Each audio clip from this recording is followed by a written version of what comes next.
Assalamualaikum warahmatullahi wabarakatuh. Saya Fitria Faida Amanina, number student 147.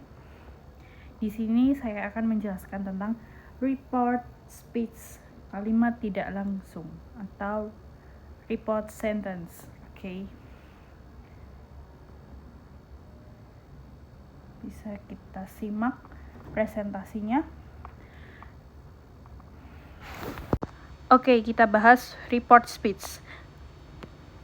Report speech atau kalimat tidak langsung dalam bahasa Inggris. Materi ini disusun khusus untuk membantu mahasiswa memahami konsep perubahan dan penggunaan report speech dalam percakapan sehari-hari. Pengertian report speech. Report speech atau indirect speech adalah cara menyampaikan kembali apa yang dikatakan seseorang tanpa mengutip secara langsung dalam bahasa Indonesia. Ini mirip dengan menceritakan ulang perkataan orang lain. Penggunaan report speech sangat umum dalam percakapan sehari-hari dan penulisan formal. Tujuan utama report speech adalah untuk memberikan informasi tentang apa yang telah dikatakan tanpa perlu mengulang kata-kata persisnya. Hal ini membantu dalam meringkas percakapan dan memberikan konteks yang lebih luas. Selain itu, report speech memungkinkan kita untuk melaporkan pernyataan, pertanyaan, perintah, dan permintaan dengan lebih efektif. Perubahan dalam report sentence. Yang pertama, perubahan tense.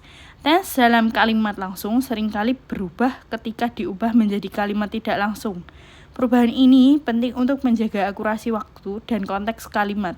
Umumnya, tense akan mundur satu langkah ke masa lalu. Perubahan kata keterangan dan waktu. Keterangan, waktu, dan tempat. Kata keterangan waktu dan tempat juga mengalami perubahan agar sesuai dengan perspektif baru. Misalnya, today menjadi that day, dan here menjadi there. Perubahan ini membantu menjaga kejelasan informasi. Yang ketiga adalah perubahan kata ganti pronoun. Kata ganti orang harus disesuaikan dengan konteks pembicara dan pendengar. Misalnya, bisa berubah menjadi he atau she, tergantung siapa yang melaporkan dan siapa yang dibicarakan. Penyesuaian ini memastikan kalimat tetap logis dan mudah dipahami. Kemudian, perubahan tense dalam report speech. Direct speech. Present simple menjadi past simple. Contohnya report di dalam report speech yang awalnya I like ice cream menjadi he said he like ice cream. Present continuous menjadi past continuous. She is studying menjadi she said she was studying. Present perfect menjadi past perfect. Contohnya, they have finished menjadi they said they had finished. Past simple menjadi past perfect. Contohnya, he bought a phone. Perubahannya, he said he had bought a phone. Perubahan tense ini penting untuk diingat. Perhatikan bagaimana setiap tense dalam kalimat langsung berubah menjadi tense yang sesuai dalam kalimat tidak langsung. Latihan terus-menerus akan membantu memperkuat memahami teks itu. Perubahan kata keterangan waktu dan tempat. Waktu. Today menjadi that day. Tomorrow menjadi the next day. Yesterday menjadi the day before. Next week menjadi the following week. Last week menjadi the previous week. Now menjadi then. Tempat menjadi here. Kalau tempat, here menjadi there. Perubahan kata keterangan, waktu, dan tempat ini membantu menjaga koherensi dalam kalimat tidak langsung. Ingatlah bahwa perubahan ini penting untuk memberikan konteks yang tepat ketika menyampaikan kembali apa yang telah dikatakan. Perubahan kata ganti pronoun. Contohnya, I love my family. Yang berubah menjadi she said that she loved her family. Dia mengatakan dia mencintai keluarganya. Kata ganti orang harus disesuaikan agar sesuai dengan konteks kalimat. Perhatikan bagaimana I berubah menjadi she dan my menjadi her. Hal ini memastikan bahwa kalimat tidak langsung tetap masuk akal dan sesuai dengan siapa yang melaporkan dan siapa yang dibicarakan. Memahami perubahan ini akan meningkatkan kemampuan Anda dalam menggunakan report speech dengan tepat. Kemudian report question. Yes or no question, gunakan if atau whether.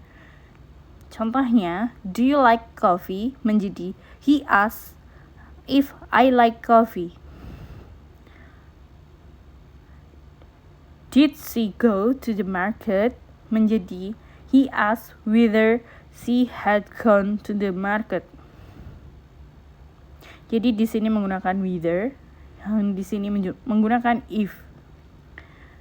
Lalu yang WH question, gunakan kata tanya tanpa auxiliary do.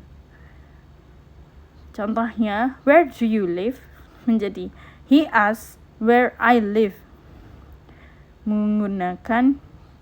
Gunakan kata tanya tanpa auxiliary do. Berarti do-nya di sini tidak ada dan berganti menjadi he. Dalam melaporkan pertanyaan, penting untuk memperhatikan jenis pertanyaan yang diajukan. Pertanyaan yes or no memerlukan penggunaan if atau whether. Sedangkan pertanyaan dengan kata tanya, WH, menggunakan kata tanya tersebut tanpa auxiliary do. Memahami perbedaan ini akan membantu Anda melaporkan pertanyaan dengan tepat dan jelas. Reports, comments, perintah, dan permintaan. Contohnya, close the door menjadi he told me to close the door. Dia mengatakan kepada saya untuk menutup pintu itu. Don't touch the hot pan. He told me not to touch the hot pan. Ketika melaporkan perintah atau permintaan, gunakan to infinitive untuk perintah positif dan not to plus infinitive untuk perintah negatif. Ini ada cara yang efektif untuk menyampaikan apa yang diperintahkan atau diminta tanpa mengutip langsung. Ingatlah untuk selalu memperhatikan apakah perintah tersebut positif atau negatif. Report speech dengan modal verbs. Can menjadi could, will menjadi would, shall menjadi sold, may menjadi might. Beberapa modal verbs mengalami perubahan report speech. Perhatikan contoh-contoh berikut. I can swim fast menjadi he said he could swim fast.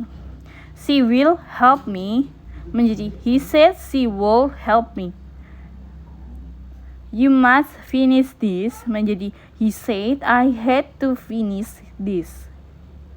Penting untuk diingat bahwa perubahan ini membantu menjaga keselarasan tense dan makna dalam kalimat tidak langsung. Contoh percakapannya. Direct speech. Anna, I'm going to the market now. John, can you buy some apples? Kalau report speech, Anna said that she was going to the market then. John asked if she could buy some apples. Contoh percakapan ini memberikan gambaran praktis tentang bagaimana direct speech diubah menjadi report speech. Perhatikan perubahan tense, kata keterangan waktu, dan kata ganti. Dengan memahami contoh ini, Anda dapat lebih percaya diri dalam menggunakan report speech dalam percakapan sehari-hari. Lalu, teruslah berlatih untuk mencoba. Sekian dari saya, kurang lebihnya mohon maaf. Wassalamualaikum warahmatullahi wabarakatuh.